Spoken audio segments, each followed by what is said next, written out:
नमस्कार. कौशल्य, रोजगार, उद्योजकता आणि नाविन्यता विभागाच्या वतीनं छत्रपती शिवाजी महाराज यांच्या राज्याभिषेक दिनाच्या निमित्ताने संपूर्ण राज्यातील ITI मध्ये प्रबोधनाचे एक अभियान हाती घेतले याचा मला अतिशय आनंद आहे.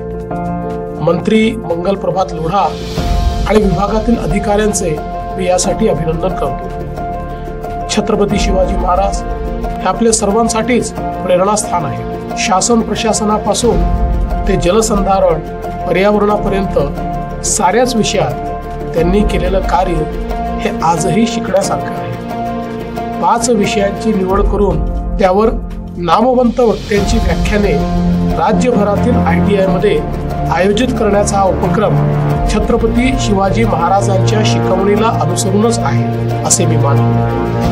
नागरी कर्तव्य आणि राजशिष्टाचार, कुटुंब प्रबोधन, स्वदेशी विचारांचा प्रसार, सामाजिक समरसता आणि पर्यावरण संतुलन या 5 विषयांची निवड आजच्या समस्यांना धावूनच आहे.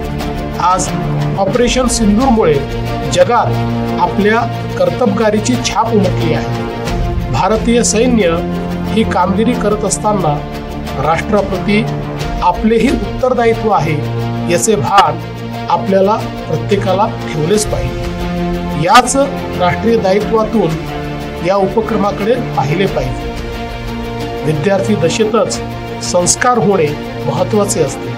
त्यामुळे केवळ उपक्रम म्हणून याकडे पाहू नका.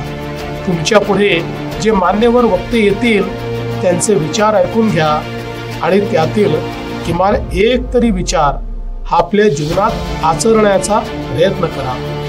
तुमच्यापैकी प्रत्येकाने हे केले तरी ती राष्ट्राची मोठी सेवा ठरली. याच उपक्रमासोबत ITI मध्ये नाविन्यता प्रदर्शने आयोजित करण्यात येत आहेत. यात माजी विद्यार्थी आणि स्थानिक उद्योजकांचाही समावेश आहे.